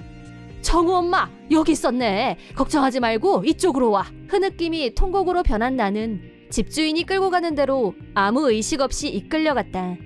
그러자 거기에는 건강한 모습의 정우가 엄마! 나는 한 걸음에 뛰어오는 아들아이를 꿈속인 듯 꼭 안았다. 정우가 무사한 걸 확인하고 한숨을 돌린 나는 아빠는 어디 있냐고 물었다. 그러자 정우 입에서 가히 충격적인 말이 흘러나왔다. 아들아이와 같이 있는 줄만 알았던 남편이 집에 없었다는 거였다. 그럴 리가 없다고 생각했지만 아들을 구출하는 데 도움을 주셨던 옆집 사람이 집안에는 아들아이가 혼자 있었다고 증언해줬다. 머릿속이 혼란스러워지기 시작했을 때 소방대원분이 오셔서 화재 원인은 아들아이가 추위 때문에 전기난로를 계속 켜놓고 잠을 잤고 그것 때문에 불이 난 것 같다고 알려주셨다. 난로 근처에 불이 탄 비닐이 발견됐고 열기가 비닐에 옮겨 붙으면서 불이 난 걸로 추정된다는 거였다. 얼마 후 나한테 연락을 받은 양가 부모님이 우리 집으로 모두 달려오셨는데 시부모님의 표정이나 행동이 어딘가 이상해 보였다. 느낌만 있을 뿐 정확한 이유는 알 수가 없었지만 진화 작업이 거의 마무리됐을 무렵 뒤늦게 남편한테서 전화가 걸려왔다. 나는 남편의 전화를 받는 순간 남편이 불륜 중이란 걸 확실하게 감지했다. 내가 전화를 받자 남편이 가장 먼저 한 말은 너무나 태연하고 태평하게 전화벨 소리를 못 들었다며 미안하다는 거였다. 남편이 집을 비운 지 얼마나 지난 걸까? 집이 불이 났다는 사실을 까맣게 모르고 있는 게 분명했다. 내가 지금 어디냐고 묻자 어디긴 당연히 집이라고 뻔뻔하게 대답했다. 그럼 정우는 뭐하냐고 묻자 옆에서 새근새근 곤히 자고 있다고 했다. 이런 새빨간 거짓말이라니. 정우는 내 옆에 있었고 혹시 무슨 문제는 없는지 검사하기 위해 구급차로 병원으로 이동할 예정이었다. 이렇게 엄청난 사태를 저질러 놓고도 남편은 천연덕스럽게 거짓말을 하고 있었다. 나도 그 말이 사실이면 소원이 없겠는데 정우 지금 구급차 기다려. 내 옆에서. 뭐? 무슨 소리야? 무슨 일 있어? 그게 지금 할 소리야? 당신이 모르는 게 또 있는데 지금 우리 집에 불이 나서 까맣게 다 재로 변했어. 뭐 불이 나? 그러니까 이유가 뭘까? 당신은 집에서 정하고 같이 있어야 되는 사람인데 집이 다 타서 쟤만 남을 때까지 까맣게 모르고 있다는 게 말이 돼? 내가 그렇게 말하자 남편은 더 이상 할 말이 없었는지 아무 말이 없었고 나는 가차없이 전화를 끊어버렸다. 부모님들은 상황을 모두 이해하신 눈치였지만 나와 아들아이를 생각해서인지 아무것도 묻지 않았고 무거운 침묵 속에서 병원으로 향했다. 병원에 도착해서 여러 가지 검사를 마치자 정우는 눈물을 글썽이며 나한테 이렇게 말했다. 나 때문에 집에 불이 났어. 엄마 미안해. 보일러를 어떻게 틀어야 하는지 몰랐어. 그래서 그냥 전기난로 켜고 잤는데 그만. 자기 때문에 불이 났다며 죄책감으로 눈물을 흘리는 아들아이를 꼭 안아줬다. 그런 거 아니야. 정우 네 잘못 아니야. 정우를 혼자 두고 집을 비운 엄마 아빠 잘못이야. 정우는 아무 잘못 없어. 근데 우리 집이 없어졌잖아. 엄마 아빠는 일하느라고 바쁘니까 혼자서 집 잘 보고 있어야 하는데 잘못됐어요. 정우의 울먹이는 목소리를 들으며 속으로 피눈물이 나는 고통을 느꼈다. 병원에서 아무 문제가 없다는 말을 듣고 집으로 가려고 했지만 갈 곳이 없었다. 내 마음을 다 아는 친정부모님이 친정으로 가자고 하셔서 그렇게 하기로 하고 뒤를 따랐다. 그러자 조용히 계시던 시어머니가 마지막에 나를 붙잡으며 예, 잠깐만 얘기 좀 할 수 있을까? 실은 말이다. 시어머니의 말을 들은 후 친정으로 갔고 남편은 다음날 나를 찾아왔다. 오자마자 허술하기 짝이 없는 거짓말로 나를 다시 분노에 휩싸이게 했다. 진짜 미안해. 실은 어제 회사에 갑자기 문제가 생겨서 내가 꼭 가지 않으면 안 될 상황이었거든? 당신한테 말하면 애를 혼자 두고 제정신이냐 그렇게 화낼 것 같아서 말을 못했어. 그래도 우리 정우는 무사하니까 다행이지 뭐. 집은 화재보험 들어놨으니까 해결 방법이 있을 거야. 최악의 상황은 면한 것 같아. 주절주절 떠들어대는 남편은 초라하고 한심하고 세상 허접했다. 그건 좀 이해가 안 되네. 어머님이 말씀하시기로는 내가 출장을 갈 때마다 당신이 정우를 어머니께 맡겼었다고 하시던데 기억 안 나? 그런데 어제는 마침 어머님 아버님이 여행을 가고 안 계셔서 정우를 그냥 혼자 두고 나간 거잖아. 아니야? 누가 그래? 아니야. 당신은 증거놀이 좋아하는구나. 그럼 당신이 좋아할 것 같은 사진도 있어. 이것도 어머님한테 받았거든. 자, 남편은 내가 결정적인 증거 사진을 보여주자 순간 움찔했다. 당신 부모님이 여행 가셨다가 당신이 불륜녀하고 같이 있는 걸 목격하셨대. 순간적으로 사진을 찍어 놓으셨다지 뭐야? 뭐? 남편은 어떻게 그런 우연이 믿을 수 없다는 얼굴이었다. 어젯밤 시어머니가 나를 불러서 어렵게 꺼낸 말이 바로 이 내용이었다. 시부모님은 여행지에서 남편이 다른 여자와 같이 있는 장면을 목격했고 나중에 남편을 혼내주려고 사진을 찍어 놓으셨다고 하셨다. 하지만 남편이 정우를 집에 혼자 두고 나와서 바람을 피웠다는 것과 남편 때문에 하마터면 정우가 죽을 뻔했다는 끔찍한 사실을 알게 된 후 나에게 진심 어린 사과와 함께 증거 사진을 넘겨주신 거였다.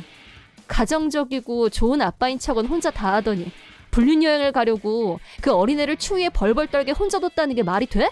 얼마나 스릴 있고 깨가 쏟아졌을까? 내가 남편을 몰아치자 얼굴이 파랗게 질린 남편은 몇 번이나 미안하다며 사과했지만 나는 남편을 용서할 생각이 없었다. 이혼할 거라고 하자 남편은 급기야 눈물을 흘리며 무릎까지 꿇고 이혼은 절대 안 된다며 매달렸다. 며칠 후 시부모님이 나서서 남편을 처리해 주셨고 남편도 내 말을 따르게 됐다. 당연히 남편과 불륜녀에게 위자료를 청구했고 매달 교육비를 입금하는 걸로 조건을 내세운 후 바로 이혼했다. 이혼 과정에서 밝혀졌지만 불륜녀와 남편은 회사 동료로 사내 더블 불륜이었다. 화재의 원인이 불륜관계 때문이란 게 회사에 알려진 후 전 남편은 지방으로 좌천됐다. 불륜녀에게는 회사뿐 아니라 집으로도 내용 증명을 보냈다. 불륜 여행 중 아이를 혼자 방치한 것 때문에 집에 불이 났고 인명피해가 발생할 뻔했다는 걸 알게 된 남편분은 격노했고 불륜녀에게 거액의 위자료를 청구했다고 한다. 남편분은 나한테 따로 사과하고 싶다며 전화를 걸어왔고 위자료까지 보내왔다. 또 남편분은 자기도 아이를 키우고 있다면서 앞으로 애들이 엄마와 만나는 일은 없게 할 거라고 했다. 불륜녀는 자기 남편한테 애들만큼은 만나게 해달라고 울면서 사정했다는데 불륜 때문에 나는 하마터면 아들아이를 영영 못 볼 뻔했는데 어디서 모성애를 내세우는지. 어쨌든 남편과 불륜녀는 어쩌다 세상 흔한 불륜을 그냥 저지른 게 아니라 그것 때문에 자식이 죽을 뻔했다는 게 알려지면서 주변에서의 비판은 더욱 냉혹했다. 소문은 남편이 좌천당한 곳까지 삽시간에 퍼졌고 낯선 곳에서 고립된 왕따로 디폴트값 설정 끝. 불륜녀 역시 빈털터리로 집에서 쫓겨난 신세가 됐지만 그 정도로는 약하다는 생각이 든다. 사이다 무비튼. 대학 때부터 사귀었던 왕재숙과 졸업 후에 장거리 연애를 하게 됐다. 나는 고향에서 취직했고 왕재숙은 서울에서 전문 아카데미에 진학. 2주에 한 번 아니면 한 달에 한 번꼴로 열심히 시간을 내서 만나러 서울에 갔다. 장거리 연애가 시작된 지 1년이 지난 3월 갑자기 여친 부모님한테서 전화가 걸려왔다. 왕재숙이 교통사고를 당해서 죽었다는 연락이었고 장례식은 가족끼리만 할 거라면서 딱 그 얘기만 하더니 전화를 끊었다. 무슨 말을 하는지 이해가 안 갔고 다시 전화를 걸었지만 받지 않았다. 아파트에 찾아갔지만 이미 방을 뺀 상태였다. 왕재숙 본가에 가고 싶어도 어디인지 몰랐고 왕재숙 친구들 연락처도 전혀 몰랐다. 사실을 확인하고 싶었지만 손쓸 방법이 없었다. 나는 충격으로 먹지도 자지도 못하고 며칠을 보내다가 결국 회사에서 쓰러졌고 긴급 입원하게 됐다. 한 달 사이에 살이 20kg나 빠졌다. 담당 의사의 권유로 정신과 심리치료도 받았고 친구들의 도움으로 일상생활을 할 수 있을 정도로 회복되면서 왕재숙 목까지 열심히 살겠다는 다짐을 했다. 그런데 오래간만에 고딩 동아리 졸업생 모임에 갔다가 왕재숙이 살아있다는 사실을 알게 됐다. 내 후배의 여친이 왕재숙과 같은 동아리였고 그쪽 루트를 통해 왕재숙 소식을 들은 게 있다고 했다. 게다가 왕재숙은 나와 헤어진 이유를 거짓말로 꾸며서 주변에 퍼뜨렸고 내가 인간 말종 취급을 받고 있다는 것도 알게 됐다. 그 내용이 말도 안 되게 심각해서 내가 혹시 악몽을 꾸고 있나? 라는 의심이 들 정도였고 어디서부터 말을 해야 하나 감이 오지 않았다. 말도 안 되는 내용의 시작은 장거리 연애 시작 초기 내가 양다리를 걸쳤다는 의혹에서 출발했다. 그러다 내가 데이트 폭력을 행사했고 심지어 평일에도 왕재숙 아파트에 찾아와서 빈둥거렸는데 견디다 못한 왕재숙이 헤어지자고 하자 내가 스토커로 변했다. 어찌어찌 해서 왕재숙 친구들의 도움으로 간신히 헤어졌다는 게 결말이었다. 그게 내 얘기라니 너무 저세상 스토리라 멘붕이 왔다. 나는 여친이 죽었다는 전화 한 통 때문에 정신적으로 죽다 살아났는데 평일에 회사를 결근한 적도 없고 폭력의 폭자도 모르는 내가 여친을 때리는 스토커였다니 누가 이런 중상묘락을 퍼뜨린 건지 알 수가 없었다. 나는 최대한 해명을 했다. 처음엔 동아리 후배들이 내 말을 믿으려고 하지 않았지만 20kg나 살이 빠졌던 사진을 보여주고 친구들이 내 말을 사실이라고 증언하고 병원 이력까지 보여주자 그제야 내 말을 믿기 시작했다. 후배들도 뭐가 사실인지 의문을 갖는 분위기로 바뀌었다. 그 후 후배의 도움으로 발언의 당사자인 후배의 여친을 직접 만났다. 이미 후배한테서 대략적인 얘기는 들은 것 같았는데 후배 여친은 여전히 나를 믿으려고 하지 않았고 최종 무기인 왕재숙과의 추억 폴더를 꺼내기로 했다. 남한테 보이기 민망한 달달 메시지도 몇 개 공개하자 후배 여친도 마음이 흔들렸는지 나한테 내막을 얘기해줬다. 대체적으로 동아리 모임에서 들은 얘기와 일치했는데 지금은 결혼해서 남편이 있고 현재 임신 중이라는. 내가 후배 여친을 만난 이유는 왕재숙이 진짜 살아있는지만 확인하려고 한 거였는데 추억의 폴더를 다시 읽다가 생각난 게 있었다. 왕재숙은 서울에 간 후 생활비며 학비를 스스로 알바를 해서 충당했는데 그게 너무 힘들다면서 나한테 울면서 말했었다. 주말에는 내가 만나러 가는 바람에 왕재숙이 알바를 할 수 없다고 하길래 왕재숙 사정이 딱해서 돈을 빌려줬던 게 생각났다. 그 돈을 다 합치면 800만 원 정도가 됐다. 돈 빌려준 건 새카맣게 까먹고 있었는데 지금 생각하니 정말 멍청한 짓을 한 것 같았다. 왕재숙은 살아있고 나는 죽었다는 전화 한 통으로 차인 상황이라고 설명하고 후배 여친에게 부탁했다. 왕재숙은 현재 남편과 시댁에서 살고 있다고 하는데 후배 여친이 집을 알고 있다고 해서 집으로 직접 찾아가기로 했다. 10월 어느 날 후배 여친이 알려준 주소를 들고 친구 한 명과 같이 찾아 나섰다. 감정적으로 나가지 않을 것, 사무적으로 일을 처리하고 나올 것을 친구와 약속하고 직진. 초인종을 누르자 안에서 인상 좋은 중년 부인이 나왔다. 왕재숙의 시어머니란 걸 금세 느낌으로 알았다. 중년 부인은 우리가 누군지, 왜 찾아왔는지 고개를 갸우뚱했고 나는 의문에 대답하듯 왕재숙에게 800만 원을 빌려줬다는 사실과 왕재숙 부모한테서 자기 딸이 죽었다는 연락을 받았는데 알고 보니 건강하게 살아있는 건 물론 결혼해서 여기 산다는 말을 들었고 이렇게 찾아온 거라고 차분하게 얘기하자 중년 부인도 깜짝 놀라는 반응이었다. 그것도 왕재숙 부모가 직접 죽었다고 했다는 부분에 그 표정이 변하더니 안으로 들어와서 얘기하자고 했다. 우리는 거실로 안내됐고 앉아서 잠시 기다리자 왕재숙이 차 드세요 라며 거실로 들어왔는데 내 얼굴을 보더니 기겁했다. 네가 어떻게 여길... 나를 모른다고는 안 하길래 넌 진짜 최악이야 라고 웃으며 한마디 한 후 중년 부인한테 사실을 말씀드렸다. 실은 왕재숙과 저는 올해 3월까지 사귀는 사이였습니다. 그런데 왕재숙이 죽었다는 연락을 받았고 저는 얼마 전까지 그렇게 믿고 있었습니다. 물론 저는 충격받았고 살이 20kg나 빠졌습니다. 일시적으로 일상생활도 불가능했고 정신과 치료까지 받을 정도였습니다. 그러다 산 사람은 살아야지 그렇게 생각하고 힘을 내고 있었는데 왕재숙이 살아있고 결혼해서 임신 중이란 소식을 들었습니다. 그래서 직접 사실을 확인하기 위해 이렇게 찾아온 겁니다. 라고 하자 왕재숙은 얼굴이 사색으로 변했고 자기 시어머니한테 변명하려고 했다. 그러자 중년 부인이 넌 조용히 해라 라고 한마디로 제지하더니 내 얘기를 더 들을 자세를 취했다.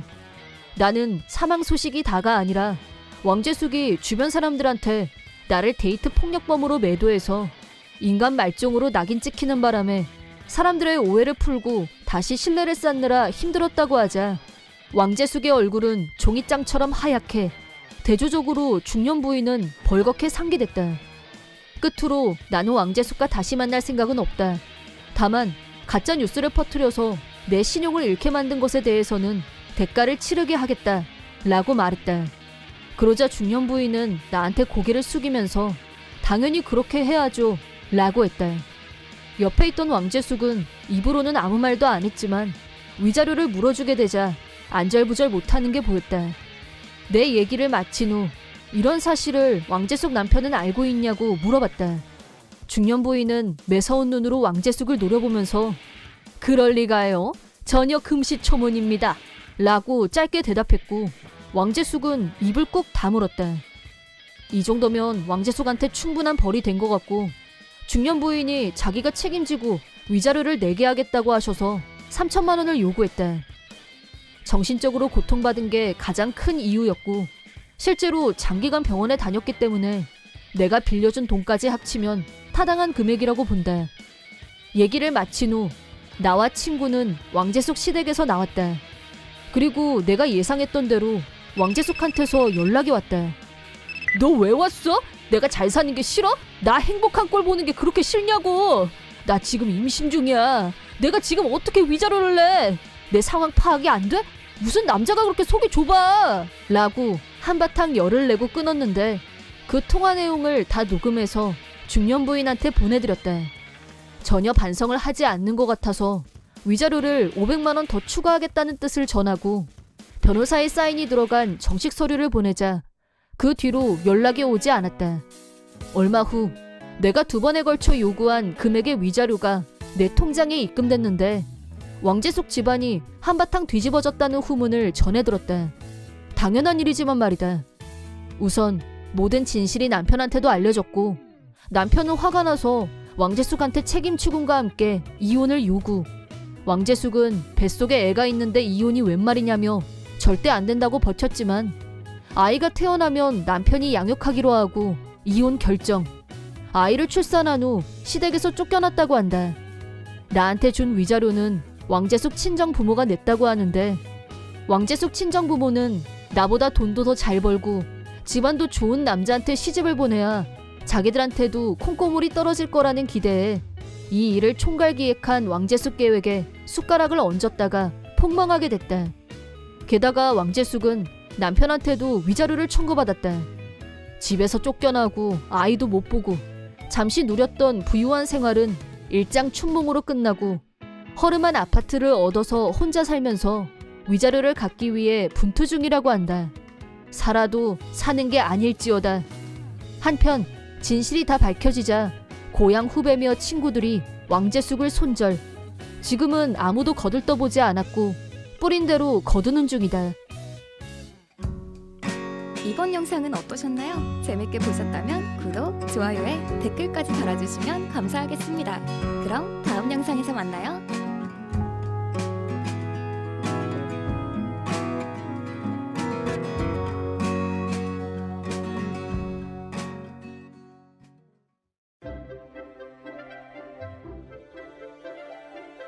사이다 무비튼. 내 이름은 안나. 얼마 전 출산을 하고 몸조리 중인 35살의 전업주부이다. 남편 진지한과 갓 태어난 아들아이 하늘이와의 일상은 행복 그 자체. 아무런 불만도 없었고 매일 감사하며 지내고 있다. 자상한 남편은 항상 나와 아들아이를 챙기는 배려심 끝판왕에 회사에서도 짬짬이 연락하는 사랑꾼이다. 조금 과하다 싶을 때도 있지만 늘 가족을 먼저 생각하는 남편을 나도 진심으로 사랑하고 있다. 아들아이는 현재 생후 1개월이 갓 지났고 새내기 엄마인 나는 아기를 통해 매일 신기한 발견의 연속이다. 하루의 대부분을 아이와 집에 있었고 육아에 올인하고 있던 어느 날 뜬금없이 전 남친 왕재수한테서 라인이 왔다. 라인이 온 건 5년 만이었다. 너무 놀랐는데 무슨 내용인가 봤더니 잘 지냈어? 오래간만에 얼굴 한번 보자. 라고 쓰여 있었다. 나는 거기에 대해서 일십하기로 했다. 왕재수와는 25살 때 만나서 5년을 사귀었지만 끝이 좋게 헤어졌다고는 보기 힘들었다. 왕재수는 좋게 말해 자유분방했고 절대 남한테 맞추거나 배려하는 타입이 아니었다. 속박당하는 걸 싫어했기 때문에 결혼하고는 어울리지 않는 사람이라는 것도 알고 있었다. 하지만 나로서는 5년이나 사귀다 보면 장래에 대해서 생각하는 게 당연한 일이었다. 나이도 이미 30이 다 되어가고 있었고 결혼하고 싶다는 생각을 자연스럽게 하게 됐다. 내가 인생 최대의 고민을 하고 있을 때 왕재수는 여전히 자기 하고 싶은 대로 노는 데만 열중이었다. 원래 그런 성격이니까 어쩔 수 없다는 생각이 들었지만 그렇다고 이렇게 마냥 기다리고만 있다가는 영원히 결혼을 못할 것 같았다. 그런 생각이 든 나는 큰 결심을 하고 왕재수한테 결혼 얘기를 꺼내보기로 했다. 모처럼 분위기 있는 곳에서 외식을 하면서 두근거리는 마음으로 우리도 이제 슬슬 장래의 인생에 대해서 좀 라고 서두를 꺼냈다. 그러자 왕재수는 장래의 인생? 허! 30살 아줌마의 결혼 분투기 같은 거? 대박! 라고 하더니 혼자 빵 터졌다. 눈물까지 흘리면서 혼자 웃고 있는 왕재수에게 뭐가 그렇게 웃겨서 난리야? 라고 물었다. 왕재수는 나는 자유가 좋아. 아줌마랑 결혼 같은 건 안 해. 라고 내가 긁히는 표현을 쓰면서 확실하게 선을 긋더니 밥만 열심히 먹었다. 그의 말은 상처가 됐고 그의 태도에 충격받았다. 나는 울면서 그 자리에서 빠져나왔다.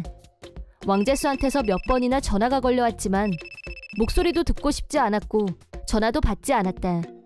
대신 나는 헤어지자 라고 라인을 보냈고 알았어 라고 간단하게 답장이 왔다. 5년이나 만났던 연인과의 이별은 참으로 허무했다. 헤어질 무렵 왕재수한테 들었던 말은 너무 큰 충격이었고 한동안 힘든 시간을 보내야 했다. 그렇게 긴 시간을 나와 함께하면서 나와의 미래를 조금도 생각하지 않았다니. 나는 남자에 대한 근본적인 신뢰감이 무너지기 시작했는데 그때 만난 사람이 지금의 남편이었다. 남편은 거래처 관계로 알게 됐고 우연히 결이 맞아서 친해졌다. 일로 만나서 편하게 대화를 하다가 개인 연락처를 주고받았고 천천히 가까워졌다. 만나고 1년이 지나서야 사귀는 사이로 발전했다. 왕재수 때문에 트라우마가 생겼던 나는 결혼에 대해서 다시는 내가 먼저 말을 꺼내지 않기로 단단히 결심한 상태였다. 교제를 시작한 지 1년, 남편이 근사한 곳에서 데이트를 하자며 멋진 레스토랑에 갔을 때의 일이다. 식사를 마칠 무렵 남편이 반지를 꺼냈고 결혼해줄래? 라고 말했다. 나는 너무 기뻐서 그 자리에서 바로 눈물이 터졌던 게 아직도 기억이 난다. 32살에 남편과 결혼한 나는 사랑스러운 아들아이와 함께 평화롭게 살고 있다. 그런데 난데없는 왕재수의 메시지는 평온한 호수에 돌멩이 하나가 던져진 기분이었다. 내가 일십했으니 알아서 메시지를 보내지 않길 바랬었는데 그 뒤로도 일방적으로 라인을 계속 보내왔다. 나는 한 번도 답장을 안 썼는데 보고 싶다는 내용의 라인이 이미 50번도 넘게 왔다. 찜찜을 넘어 무서워진 나는 남편한테 얘기했다. 그러자 마음 여린 남편은 그 정도면 스토커지. 당장 경찰에 가서 신고하자. 라고 했다. 경찰에서는 우리 얘기를 들어주긴 했는데 직접적인 접근은 아직 없으니 당분간 지켜보자고 했다. 남편은 그러다 무슨 일이 생기면 그땐 소 잃고 외양간 고치기 아니냐며 분개했다. 그날 이후로 남편은 출근한 후에 나한테 연락하는 횟수가 부쩍 늘어났다. 그러던 어느 날 아들아이를 데리고 마트에 가려고 집 밖으로 나왔는데 등 뒤에서 누가 날 부르는 소리가 났다. 뒤돌아보니 거기엔 왕재수가 서 있었다. 왕재수는 나도 소문으로 들었어. 결혼해서 애도 있다면서? 라면서 아들아이 얼굴을 가까이서 들여다봤다. 나는 덜컥 겁이 났고 왕재수한테서 떨어지려고 비켜섰지만 왕재수는 자꾸 가까이 왔다. 그러더니 내가 너무 뜸을 들였지? 나랑 결혼하고 싶다고 했었지? 그래, 결혼해 줄 테니까 그 애는 나랑 둘이 키우면 되겠다. 라며 정신나간 소리를 냈다. 뭐래니? 지금 그게 말이 된다고 생각해? 너도 방금 말했잖아. 나 이미 결혼했어. 라고 버럭 소리를 질렀다. 좋아, 그럼 남편 불러와. 이혼 서류에 사인 받으면 얘기 끝이잖아. 라면서 기분 나쁘게 웃었다. 너무 무서워서 경찰을 부르려고 가방에서 핸드폰을 꺼냈는데 그때 마침 남편한테서 전화가 걸려왔다. 전화를 받아서 남편한테 상황을 설명하려고 했는데 왕재수가 억지로 내 전화기를 빼앗더니 전화기에 대고 남편한테 내 여친 뺏어간 도둑놈이 너냐? 라며 소리를 질렀다. 멘붕이 온 남편은 너 내 아내하고 아들한테 무슨 짓 했어? 라고 맞받아쳤다. 긴박한 순간에 구세주처럼 자전거를 탄 지구대 경찰이 내 옆을 지나갔고 나는 큰 소리로 살려달라고 외쳤다. 그러자 당황한 왕재수가 도망치려고 했다. 경찰은 자전거로 왕재수의 뒤를 쫓았고 왕재수는 계단이 길게 이어진 쪽으로 달아났다. 경찰이 거기 서! 라고 고함친 순간 왕재수는 계단을 헛디디고 넘어졌고 계단 아래에 굴러 떨어졌다. 마치 드라마의 추격신처럼 손에 땀을 쥐게 하는 장면이었다. 왕재수는 얼굴이 피범벅이 돼서 병원으로 옮겨졌다. 나는 경찰에서 참고인 조사를 받았고 전에 상담받았던 스토커 피해의 연장선이라고 설명했다. 그날은 저녁까지 경찰서에서 계속 묻는 말에 대답했고 남편이 데리러 와서야 겨우 집으로 돌아올 수 있었다.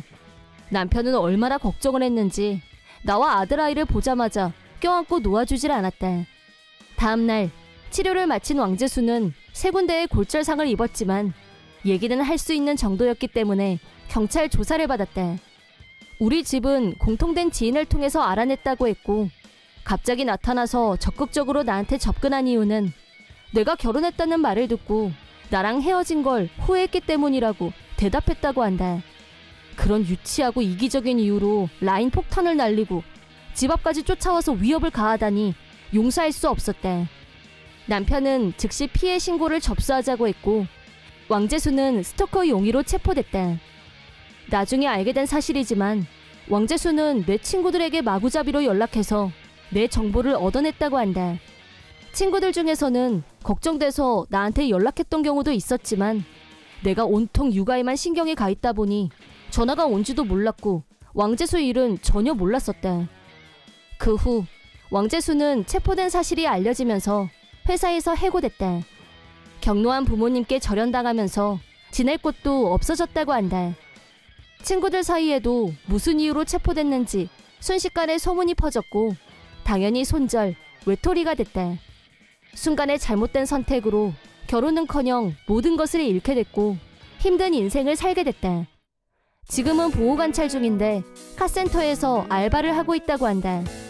예전에 받았던 월급에 비하면 수입은 절반으로 줄었고 예전처럼 하고 싶은 대로 다 즐기면서 살 수 없게 된 건 물론이다. 하고 싶은 대로만 사는 게 인생의 목표였던 왕재수는 하고 싶은 걸 할 수 없는 답답한 생활을 견디지 못했고 지금은 정신적으로 아픈 상태라고 한다.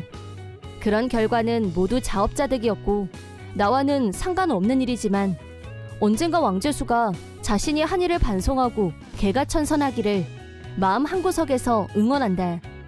한편 나는 한동안은 남편의 염려증이 심각해지는 경향이 있었지만 지금은 일하다 말고 시도 때도 없이 연락하던 때와 비교하면 비교적 모든 게 예전의 평온한 시절로 돌아왔다.